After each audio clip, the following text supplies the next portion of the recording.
Good evening and welcome to Q&A. I'm Tony Jones, and answering your questions tonight, world-renowned evolutionary biologist and author of The God Delusion, Richard Dawkins. And wait a minute. Hold your applause just for a moment. And Australia's most senior Catholic churchman, the Archbishop of Sydney, Cardinal George Pell. Please welcome our special guest.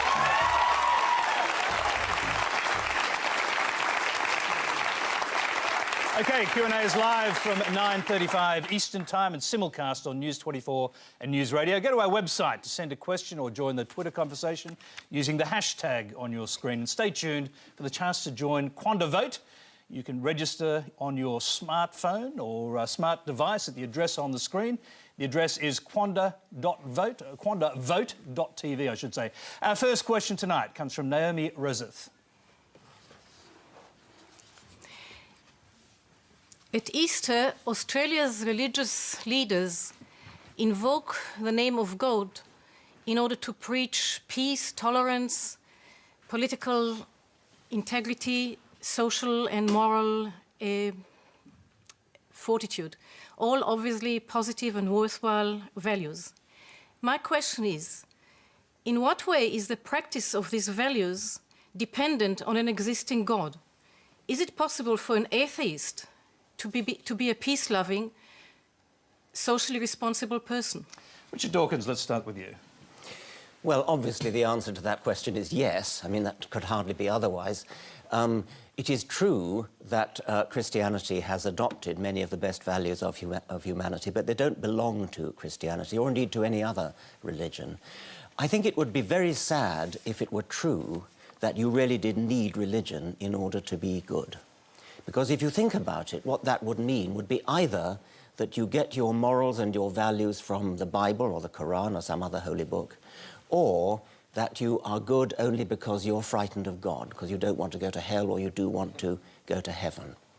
Now, as for getting your morals from the Bible, I very sincerely hope nobody does get their morals from the Bible. It's true that you can find the occasional good verse, and the Sermon on the Mount would be one example, but it's lost amid the awful things that are dotted throughout the Old Testament and actually throughout the New Testament as well, because the fundamental idea of New Testament Christianity, which is that Jesus is the Son of God who is redeeming humanity from original sin, the idea that we are born in sin, and the only way we can be redeemed from sin is through the death of Jesus. I mean, that's a horrible idea. It's a horrible idea that God, this paragon of wisdom and knowledge, power, couldn't think of a better way to forgive us our sins than to come down to earth in his alter ego as his son and have himself hideously tortured and executed so that he could forgive himself. OK, let's go to George Pell on that. Well, there's quite a few things that might be said. First of all, our tradition goes back about 4,000 years. So whatever these values are that we've taken over, we've got to go back a little bit of a distance. And it's interesting to look at pagan Rome before there was Christian influence. 40% were slaves. Men and women fought one another to the death in the Circus Maximus or the Colosseum. Women had no rights whatsoever. Infanticide was practiced regularly. The noble families didn't want baby girls. Christianity changed that, not perhaps by itself, but largely. And the Christian story, we're Christians, we're New Testament people. There was an evolution in the Old Testament, and there are some awful things there. It developed. The notion of God was purified as it went through the Old Testament. Can I just interrupt you just to bring you to the point of the question, which was really about whether atheists can lead a good life and be good people and socially responsible and so on? Yeah, absolutely. You accept that? Yeah, absolutely. I think it helps to believe in God because there's a Polish poet, Milosz, who says that the opium of the people today is the belief that they won't be judged by God when they die, that those who've committed great crimes, done awful things, are going to get away with it, and that the people who've suffered unjustly, had terrible lives, that's it. OK, let's move quickly to our second question. It's from Claire Bonner. Religion is precisely often blamed for being the root of war and conflict. But what about all the good it has done for our society? God-centred religion has been the birthplace of schools, universities, hospitals, and countless developments in science as well. Richard, if you believe the human drive to seek the truth and to constantly improve ourselves is merely a mechanism for survival, then what's the point and why should I bother? It's an astonishing idea to say, why should you bother just because we have a scientific understanding of why we're here. We do have a scientific understanding of why we're here, and we therefore have to make up our own meaning to life. We have to find our own purposes in life, which are not derived directly from our scientific history. When you say that Christianity has been responsible for a lot of good, including science, by the way, which is somewhat ironic, I think that most of the great benefits in humanity, such as the abolition of slavery, such as the emancipation of women, which the Cardinal mentioned both of, these have been wrung out of our Christian history without much support from Christianity. I, as an atheist, my friends as atheists, lead thoroughly worthwhile lives, in our opinion, because we stand up, look the world in the face up to the fact that we are not going to last forever. We have to make the most of the short time that we have on this planet. We have to make this planet as good as we possibly can and try to leave it a better place than we found it. Now, to some degree, you've already answered this, but there is a follow-up question. I'm going to go to that now. It's from Rebecca Ray. Okay, my question for you today is, without religion, where is the basis of our values? And in time, will we perhaps revert back to Darwin's idea of survival of the fittest? Richard Dawkins, you can answer that, and I'll bring in Cardinal Pell. I very much hope that we don't revert to the idea of survival of the fittest in planning our politics and our values and our way of life. I've often said that I'm a passionate Darwinian when it comes to explaining why we exist. It's undoubtedly the reason why we're here and why all living things are here. But to live our lives in a Darwinian way, to make a society a Darwinian society, that would be a very unpleasant sort of society in which to live. It would be a sort of Thatcherite society. And we want to, I mean, in a way, I feel that one of the reasons for learning about Darwinian evolution is as an object lesson in how not to set up our values and our social lives. George Pell. Well, it's interesting because I think in the space of about 2 minutes, Richard has said two different things. One of which is that science can't tell us why we're here, and then in the next minute, trying to say that it does. No, I said it can tell us why we're here. It can't. Well, I simply contradict you in that case. Well, what is the reason that science gives why we're here? Science tells us how things happen. Science tells us nothing about why there was the Big Bang, why there is a transition from inanimate matter to living matter. Science is silent on... we could solve most of the questions in science and it would leave all the problems of life almost completely untouched. Why be good? Why be good is a separate question, which I also came to. Why we exist, you're playing with the word why there. Science is working on the problem of the antecedent factors that lead to our existence. Now, why in any further sense than that, why in the sense of purpose, is, in my opinion, not a meaningful question. You cannot ask a question like, why do mountains exist, as though mountains had some kind of purpose. What you can say is what are the causal factors that lead to the existence of mountains, and the same with life and the same with the universe. Now, science over the centuries has gradually pieced together answers to those questions. Why in that sense? It's true that there are still some gaps, but surely, Cardinal, you're not going to fall for the God of the gaps trap of saying that that religion is going to fill in those gaps which science has so far not yet answered. No, I'm not going to be diverted at all. I'm happy to come back to that. Okay. We will be coming back to it because I know there are questions that relate to some of the bigger issues you're talking about, but you can respond and then we'll move on to our next I hope I'll be allowed to. You certainly Thanks. will.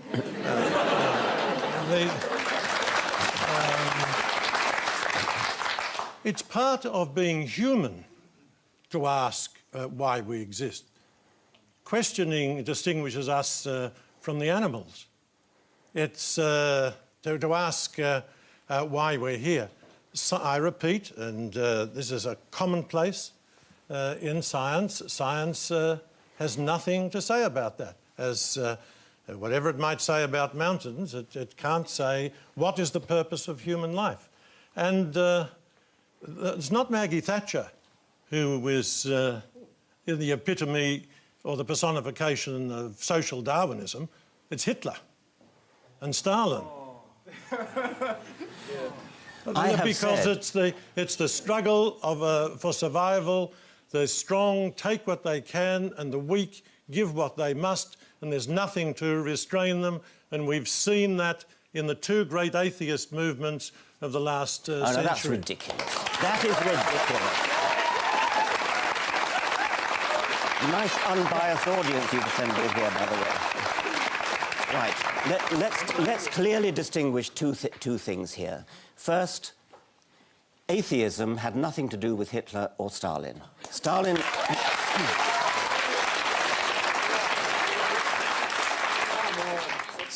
was an atheist, Hitler was not. It doesn't matter what they were with respect to atheism. They did their horrible things for entirely different reasons.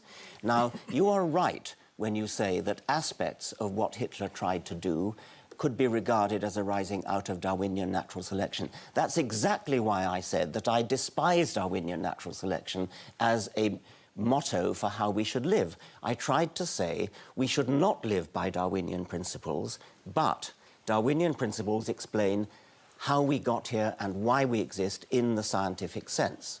Now, Cardinal, you said it's part of human nature to want to ask the question why, in the sense of purpose. It may very well be part of human nature, but that doesn't make it a valid question. There are all sorts of questions which you can ask. What's funny about that? What is funny about that? OK, we'd like the audience not to yell out. If we can do that, that'd be great. We're going to move on. I didn't finish, I'm sorry. OK, we'll finish your point. OK. Because there are lots of questions pertaining to this. We will The question why is not necessarily a question that deserves to be answered. There are all sorts of questions that people can ask, like, what is the colour of jealousy? That's a silly question. Exactly. Why is a silly question? Why is a silly question? You can ask, what are the factors that led to something coming into existence? That's a sensible question. But what is the purpose of the universe is a silly question. It has no meaning. Could I just interpose very briefly? Very briefly. I think it's a very poignant and real question to ask, why is there suffering? We will be asking that question, believe it or not. This is Q&A. It's live and interactive. Tonight we're experimenting with QuandaVote, a new way for Q&A viewers to share their opinions on the issues we discuss. You can go to the quandavote.tv website on your smartphone, tablet or computer to vote in our very first question, and that is, does religious belief make the world a better place? Does religious belief make the world a better place? We'll report back later on your views. First, let's move on to our next question for our panel. It comes from Paul Hanrahan. My question is for Richard Dawkins. You're on the record as saying you can't prove that God doesn't exist, and you say you're agnostic rather than atheistic. Why do you appear as the champion of atheism around the world? Why do you accept offers to appear as the champion of atheism?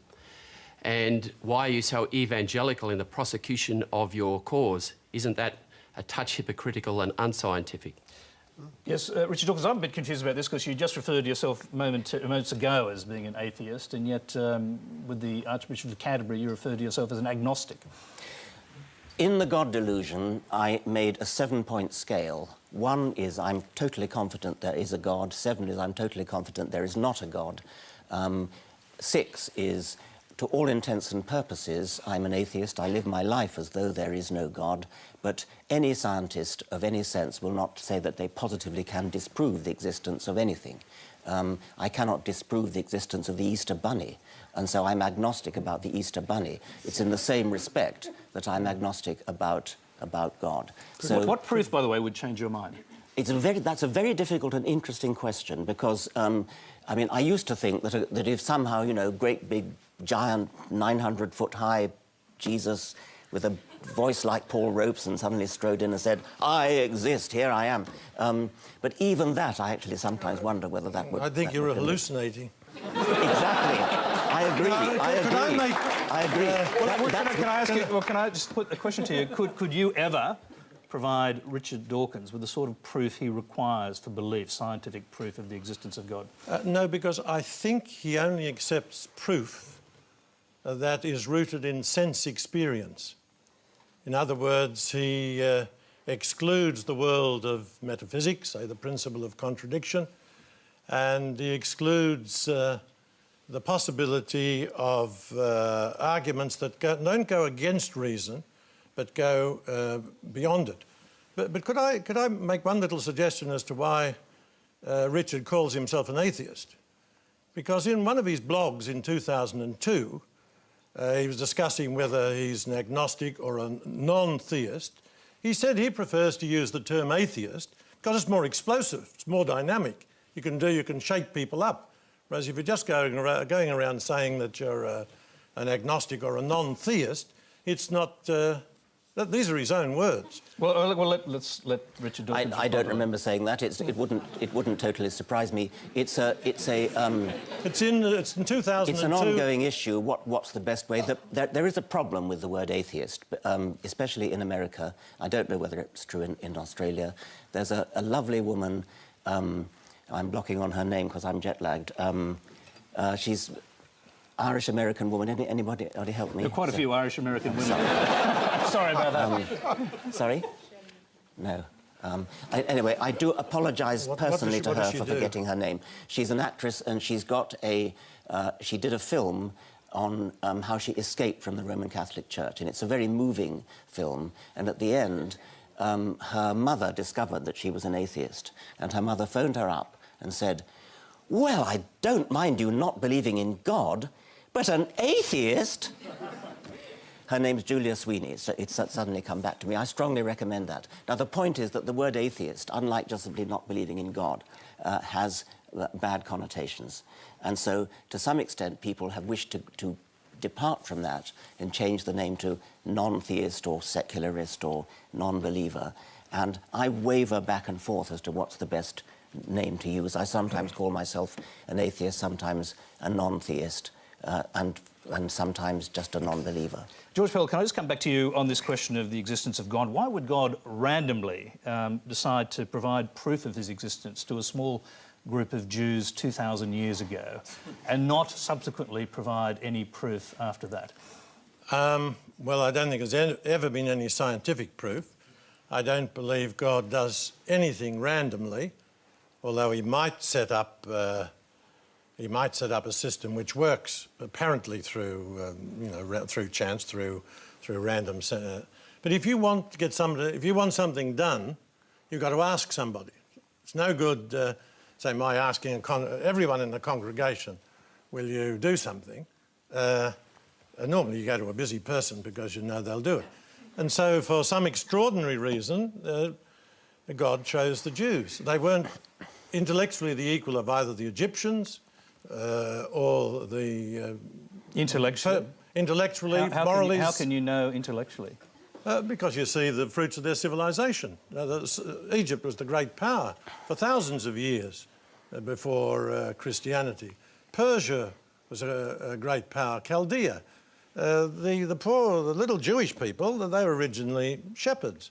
They were stuck, they're still stuck between these great powers. That's not a reflection of your intellectual capacity, is it, whether or not you're a shepherd? Well...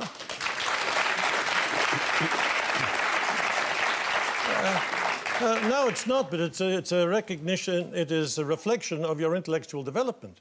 But like many people are very, very clever and not highly intellectual. But my point is... Sorry, can I just interrupt? Are you including Jesus in that, who obviously was Jewish and was of that community? Exactly. So intellectually not up to it? Oh.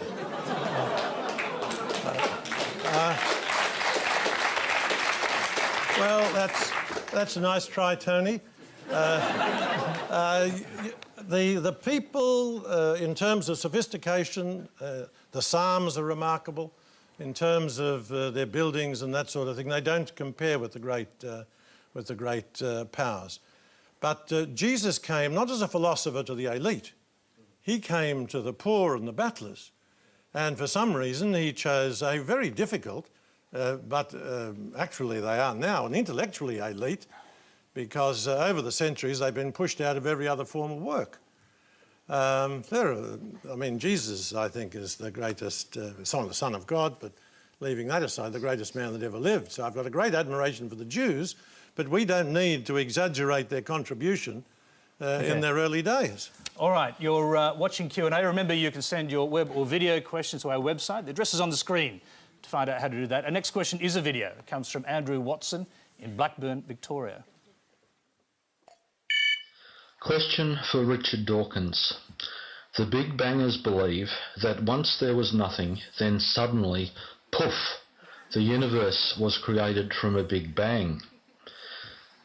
If I have nothing in the palm of my hand, close my fingers, speak the word bang, then open my fingers again, still I find there is nothing there. I ask you to explain to us in layman's terms how it is that something as enormous as the universes came from nothing. Richard Dawkins. Well, obviously you're not a physicist, and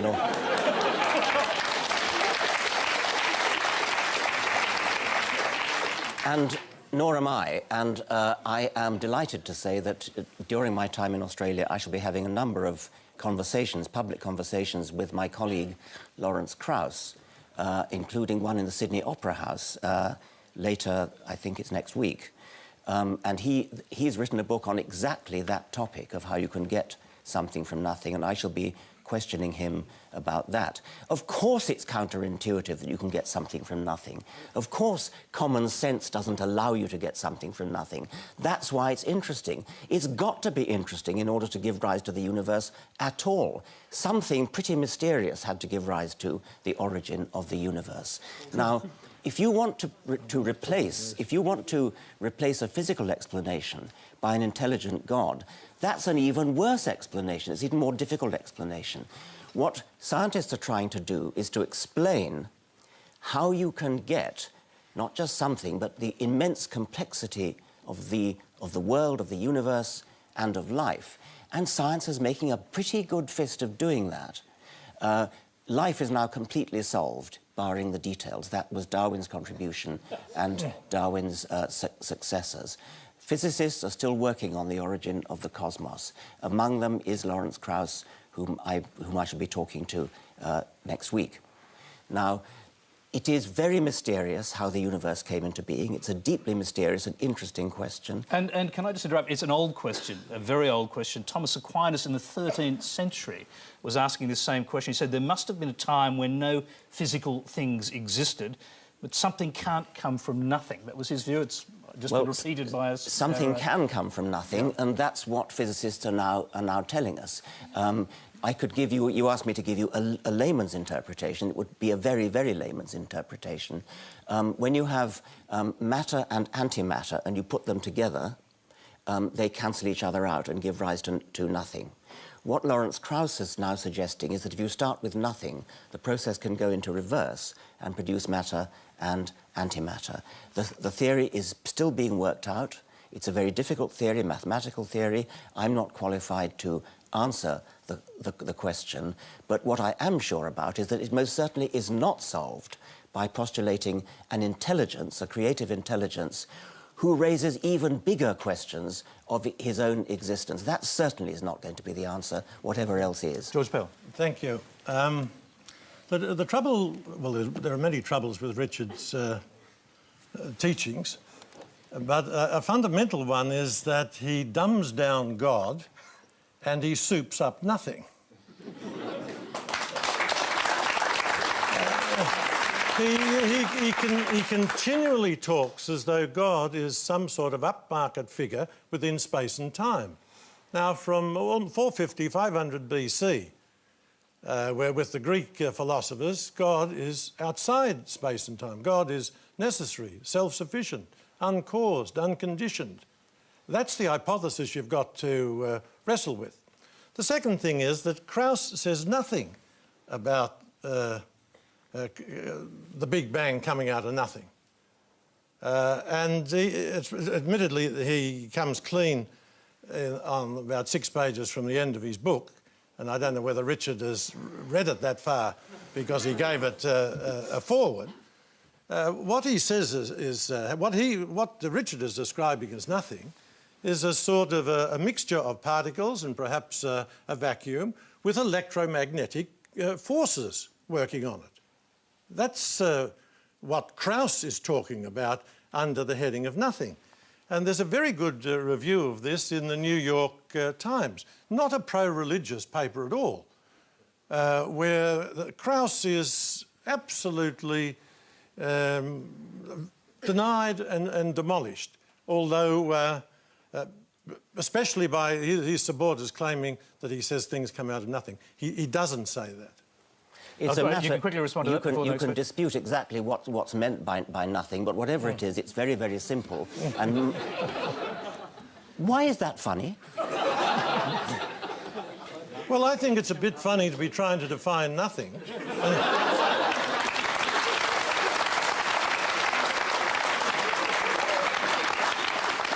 Well, can I put that to you as a question? Is it equally feasible, since you can't prove the existence of God, that the nothing you're talking about is in fact some creative force?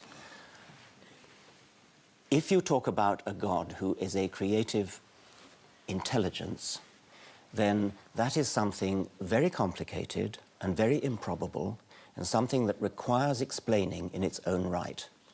The nothing that Lawrence Krauss is talking about, whether or not it's what a naive person would conceive as nothing or what a sophisticated physicist would consider to be nothing, it is going to be something much, much simpler than a creative intelligence. We are struggling, we're all struggling, scientists are struggling, to explain how we get the fantastic order and complexity of the universe out of very simple and therefore easy to understand, easy to explain beginnings. Lawrence Krauss calls the substrate of his explanation nothing. It's possible to dispute whether nothing is quite the right word, but whatever it is very, very simple and therefore is a worthy premise for an explanation. Whereas a God, a creative intelligence, is not a worthy substrate for an explanation because it is already something very complicated. And it's no good invoking Thomas Aquinas and saying that God is defined as outside time and space. That's just a cop-out. That's just an evasion of the responsibility to explain. That's just setting out what you want to prove before you've even started. OK, let's move on to a question. Let's move on to a question on evolution for Cardinal Pell from Joe Blades. As a young Catholic scientist, I'd like to ask the Cardinal to clarify the Roman Catholic Church's position on evolution and comment on whether the dichotomy between science and religion is in fact real. Well, science and religion are two different activities, and in the Catholic Church, you can believe to some extent what you like about evolution. I think Darwin made a great contribution. I remember talking with Julius Kornberg, a very distinguished biologist, and he's worked with ants for years. And he said, you know, he's managed to change them by changing the conditions. But there are a number of things that evolution doesn't explain. Darwin realised that. Darwin was a theist because he said he couldn't believe that the immense cosmos and all the beautiful things in the world came about either by chance or out of necessity. He said, I have to be ranked as a theist. Now, that's just not true. Excuse me, it's plain not true. It's on page 92 of his autobiography. Go and have a look. Sorry, can I just bring you, in a sense, to the point of the question? Do you accept that humans evolved from apes? Yeah, probably. From Neanderthals, yes. Whether... Okay. From Neanderthals? Probably. Why from Neanderthals? Well, who else would you suggest? Neanderthals were our cousins. We're not descended from them. And we're both descended from... Are these extant cousins? Where will I find a Neanderthal today if they're my cousins? They're not extant, they're extinct. Exactly, that's my point. Your point is that because they're not... because they're extant, they can't be our cousins. I really am not much fussed. That's very clear. Something in the evolutionary story seems to have come before humans. A lot of people say it's Neanderthals. Can we say this? Humans, you accept that humans evolved from non-humans. So let me put this to you as a question. At what point in this evolutionary scale was a soul imparted to the humans from God? Look, a soul isn't... it's not like putting a spot of gin in a tonic. The soul is the principle of life.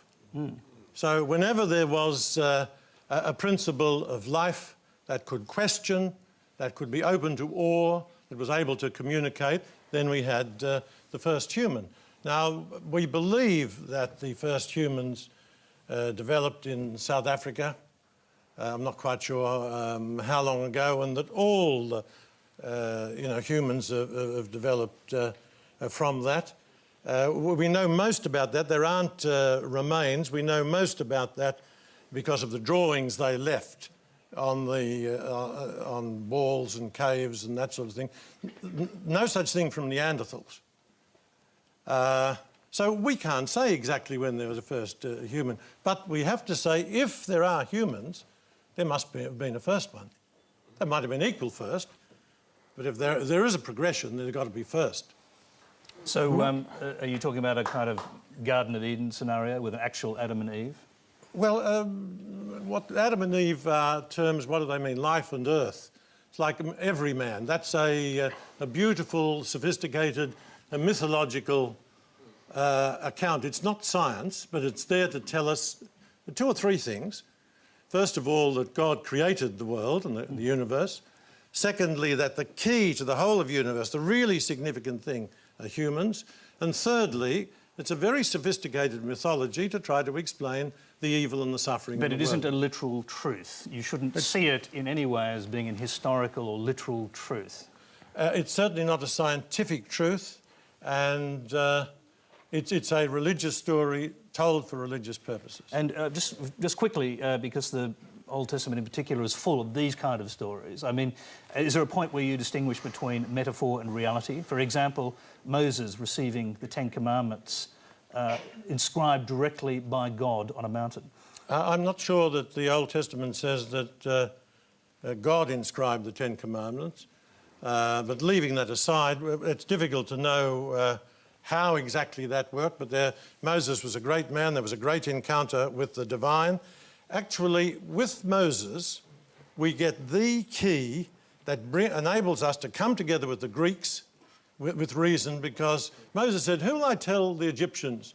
And he said, tell that my name is I am who I am.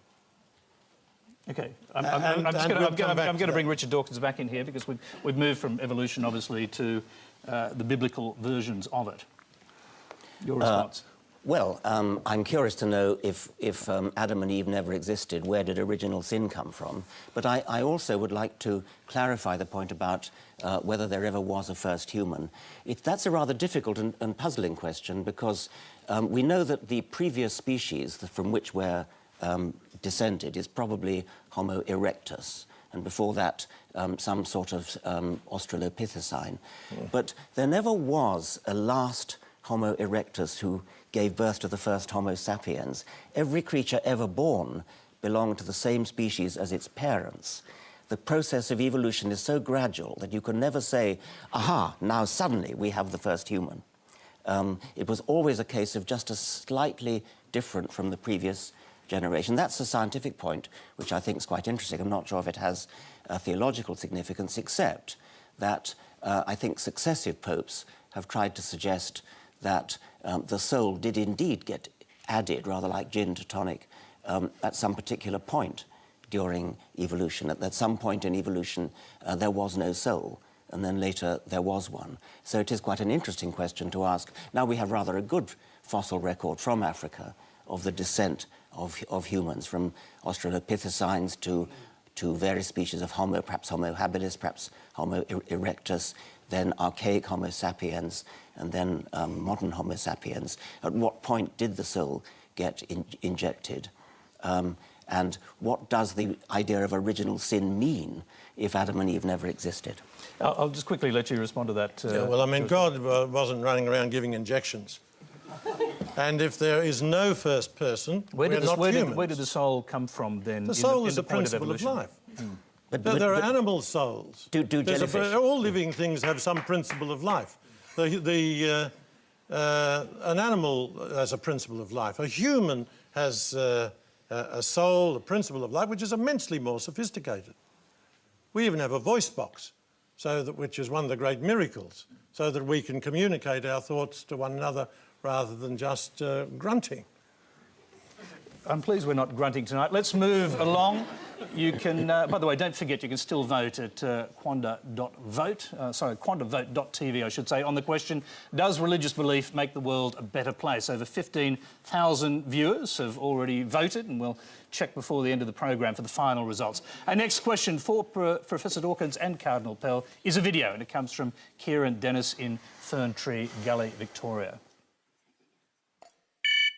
My question is for George Pell. George, as a climate change skeptic, you demand a very high standard of evidence to support the hypothesis that global warming has an anthropogenic cause. My question is, why then do you not demand the same standard of evidence for the existence of God? George Pell.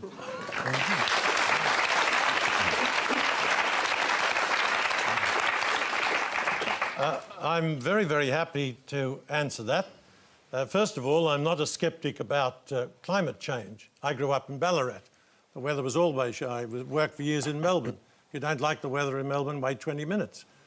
Think of all the nonsense people like Flannery told us about years of drought here, and now we're coping with flood. So can I just clarify that you're a sceptic about global warming leading to climate change? I'm skeptical about the human contribution to dangerous climate change. I think that is not established. And is that because you're sceptical about scientific consensus? And is that partly driven by what scientists believe about religion? No, got nothing to do with it. On the weather question, I go on the evidence. When you come to talk about God, that is not a scientific question. The scientists concede that. It is a question that is open, I believe, to reason. You have to reason about the facts of science, ask whether you believe that the suggestion that random selection is sufficient, and also most evolutionary biologists today don't believe that. Don't believe what? They don't believe in so this crude fundamentalist version of random selection that you propose. I do not propose it, and I strongly deny that evolution is random selection. Good. Evolution is non-random selection. Oh, so there's a purpose to it, is there? No. Could you explain what non-random means? Yes, of course I could. That's my life's work.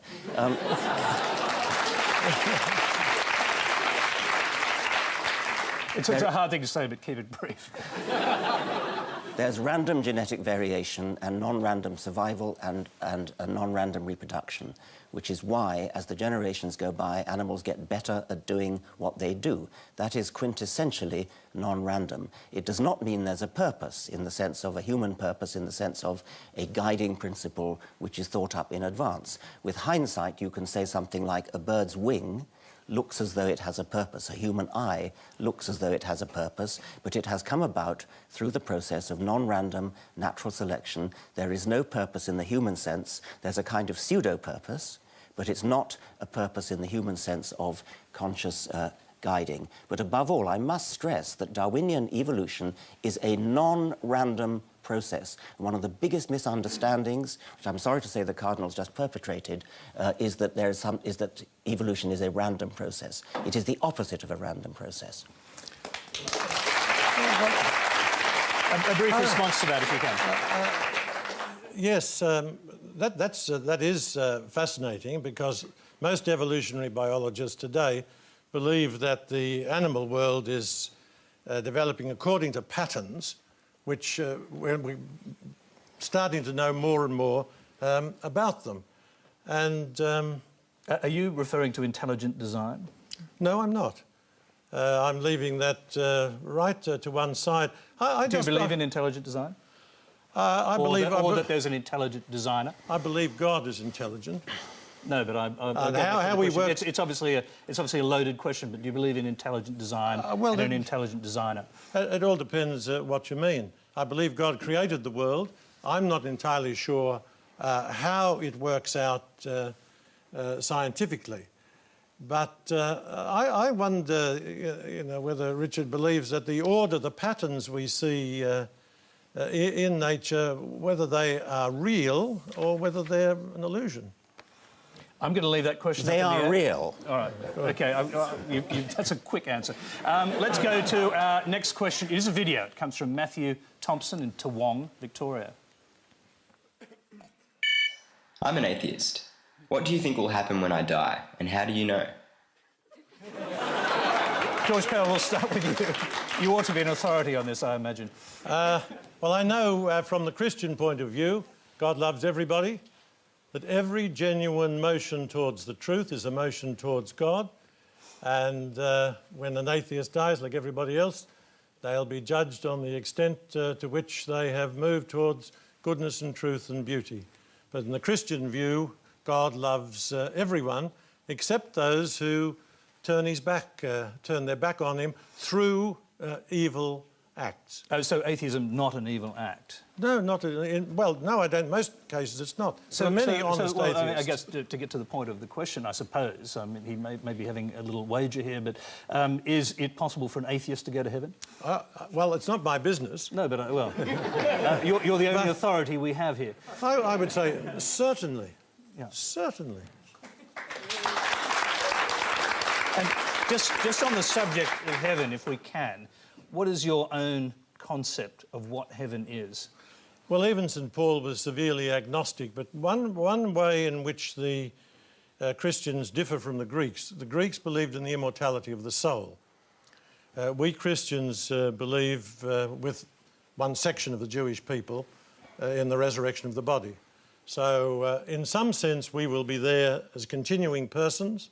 In some, with a new heaven and a new earth, with all the good things that we've done will be incorporated into the new heaven and new earth. How it'll work out, I don't know, because I think physically and morally and intellectually we're at our peak at different stages in our life. How it'll work out, I've got no idea. But that's the general outline of Christian teaching. But you believe, you think about it as a kind of collection of individual souls. In fact, obviously billions and billions of individual souls with their own personality existing in some galactic space.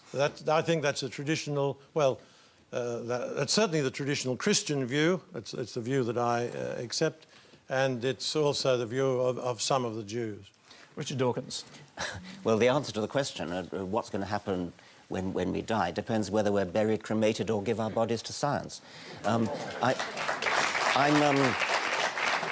say this? If you're actually an agnostic and you keep aside this small portion of your brain for subsequent proof, I mean, you might get presented with that proof when you die. The brain is what we do our thinking with. The brain is going to rot. That's all there is to it. I'm intrigued by the Cardinal saying that the Christians believe you're going to be resurrected in the body. I mean, that's an astonishing idea, and I don't believe you really mean that. And I think, just as I don't believe you really mean that the wafer turns into the body of Christ, you must mean body in some rather special sense. Mr. Dawkins, I don't say things I don't mean. Well, then what do you mean? I'll tell you. And I've just explained what the bodily resurrection means to the extent that I can understand it. I certainly believe that when the words of consecration are uttered, that they become the body and blood of Christ. Now, I've had a little kid come up to me when that was explained and say, can I have a look in the chalice to see if it's turned to blood? And of course it hasn't. We don't believe that. It's not against reason. I believe it because I believe the man who told us that was also the Son of God.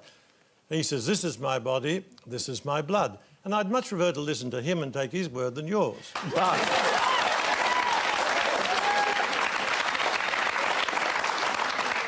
But other Christian denominations are quite happy to take that as a symbolic, metaphorical meaning.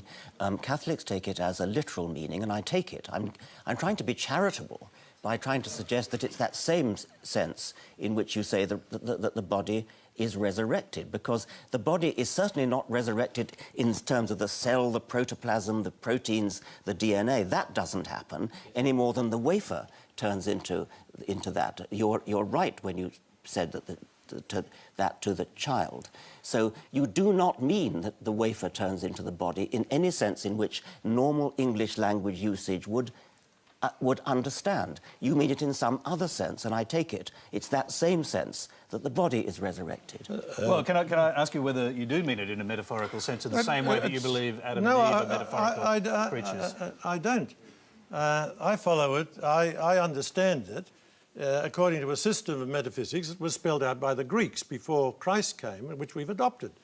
And that is, there's a substance which is the core of a being, and it is revealed to us through what are called accidents. Now, I believe that the core of the being becomes the bread, becomes the body and blood of Christ. It continues to look exactly as it was. We believe that in the Catholic Church. Now, I know you're a cultural Anglican, and we can't blame the Anglican. I'm also a rationalist. I use English is my native language. The wafer does not become the body of anybody in the English language. All right, no, I think we've resolved that you both disagree on this point rather substantially. Let's go to our next question, which is from Michael Matty. Is it okay to tell a child that God doesn't exist? Richard Dawkins. I think it's okay to tell a child the truth. But I would prefer to encourage a child to make up her own mind and to think about the evidence and to believe things when there is evidence. What I think is not okay, what I think is deeply immoral, is to tell a child that when she dies, if she's not good, she's going to go to hell. That seems to me to be mental child abuse and an utter disgrace.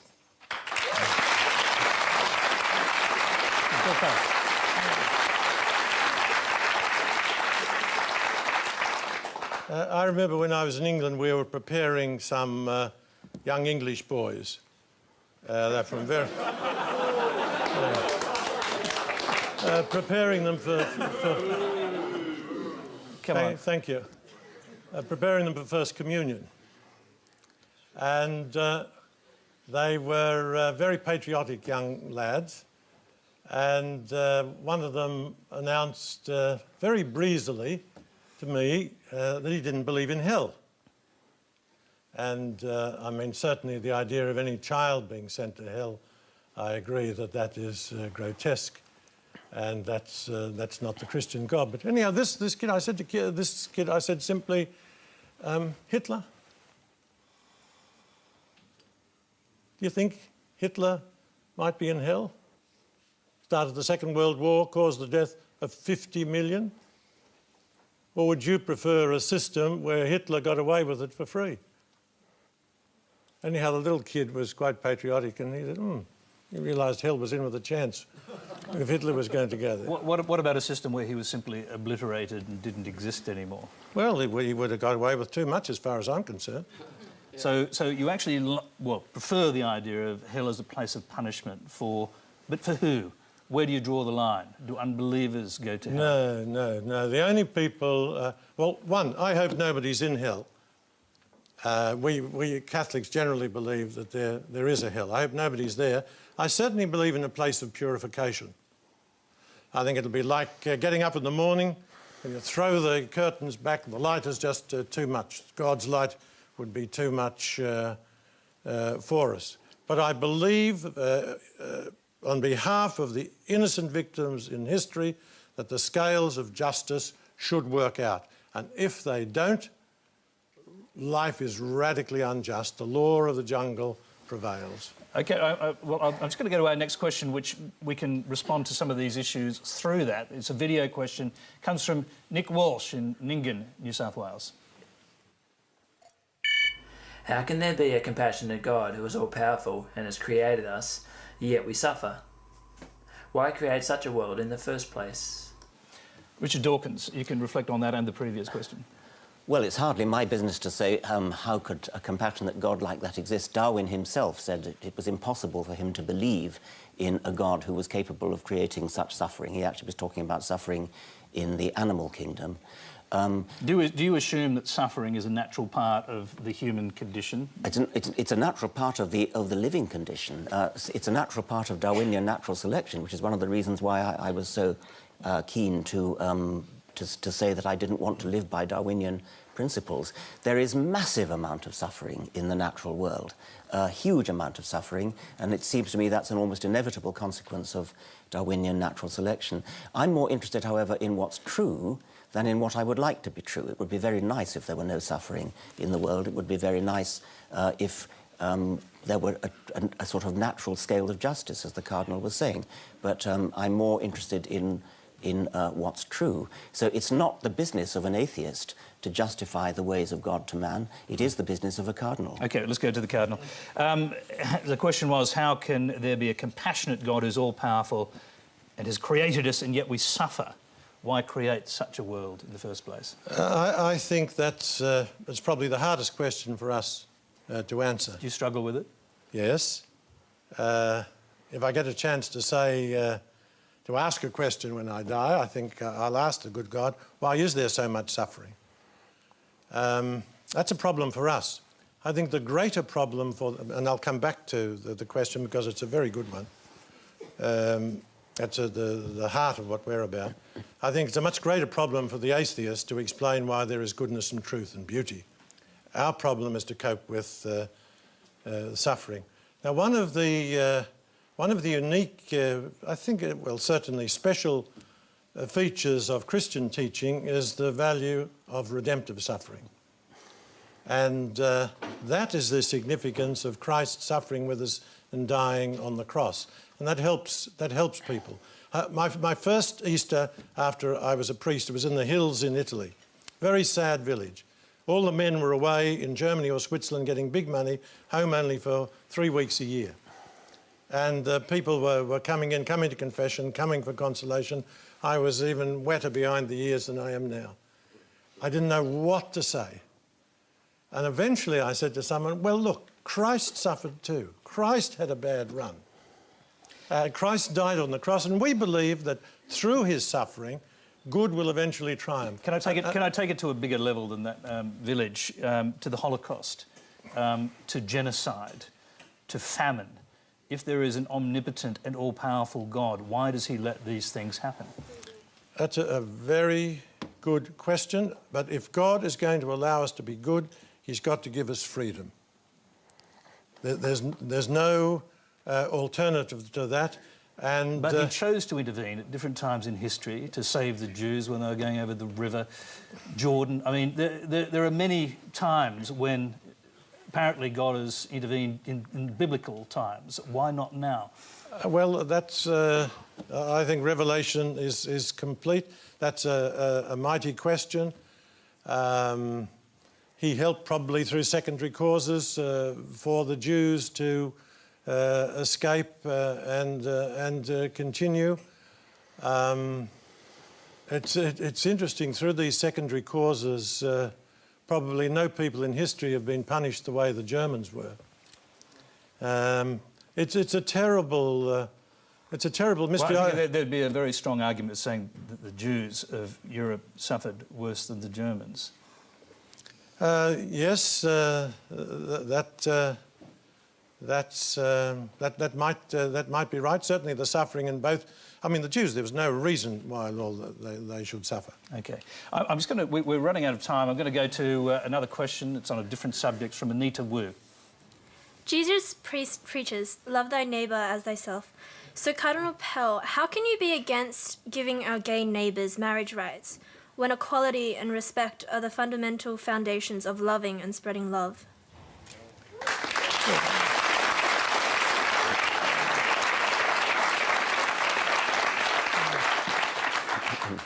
Well, it's quite misleading and quite unfair to suggest that Christians hate homosexuals. Christians love everybody. We believe that marriage is between a man and a woman, that it is for the continuity of the human race. We believe that men and women are made for one another spiritually, psychologically, physically. We believe that a man and a woman as a father with their children is far and away the best and most efficient and most economical system to bring up children, and governments should support it. For a homosexual couple to have a union, well and good. There's no reason why that can't be. Can I just interpose a quick question on this? We are running out of time. I mean, do you believe that homosexuality, since it's not a question of choice, is part of God's natural order? Oh, creation's messy. I think it's the Oriental carpet makers always leave a little flaw in their carpet because only God's perfect. But sorry, but you're suggesting that homosexuals are flawed human beings? Not necessarily.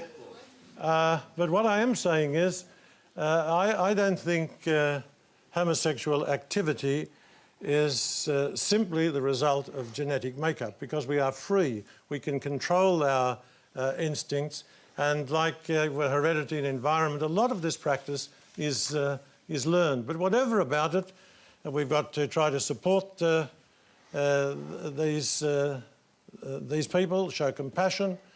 The Catholic Church has a great record there. We look after more HIV sufferers than any other non-government organisation, but we don't believe it's possible to have homosexual marriage. I'm going to... we're almost out of time. We've got time for one more question that both of our guests can answer. It's from Catherine Chen. As an atheist, Professor Dawkins, do you believe that believing in God for emotional support should be allowed even temporarily? Research has proven that people who believe in God has a better chance of surviving terminal illnesses such as cancer, as well as living longer when they go to church. So do you think that believing in God is beneficial for our well-being, even if God is an illusion? It's perfectly possible that, as you say, believing in God has beneficial effects upon health. It's possible that you're less likely to suffer a duodenal ulcer or something of that sort. But I do have to stress, I mean, that's an utterly trivial argument compared to the truth of whether the God actually exists or not. I mean, that's a really big question. It's an important question, one that the Cardinal and I would agree on. And if there is some minor benefit to health one way or the other, the evidence is not good, by the way, but even bending over backwards to suggest that the evidence is there, that psychosomatic illness may be healed, may be alleviated somewhat by belief in God. Psychosomatic medicine is well known. Placebos work. If God is simply a placebo, that's fine. But I'm interested in whether he's actually there. OK, Cardinal Pell, final word, actually. Yeah, so am I. It's a question of truth. Christians don't present God as like Santa Claus, something that a myth that's useful for children. And believing in God and being a Christian cuts both ways. More people were killed for their Christian belief in the last century than any other century, probably than all the other centuries combined. They died on principle to be faithful to Jesus. So we might get some benefits. We mightn't get ulcers. We might live a bit longer. That might have much more to do with our heredity. But we follow Christ because we believe it's the truth. I think it does bring a peace of mind. It does help us. But sometimes it gets us into... my life would be much simpler and much easier if I didn't have to go to bat for a number of Christian principles. Have you ever regretted that you do? Sometimes I wonder. Seriously? No.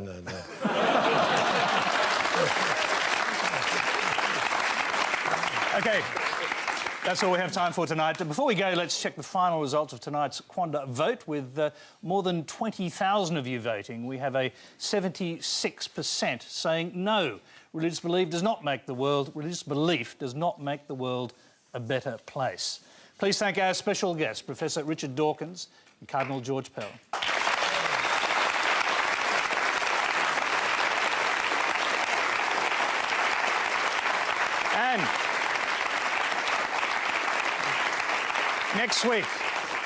Next week on Q&A, we return to worldly matters with Attorney General Nicola Roxon, the manager of opposition business Christopher Pyne, international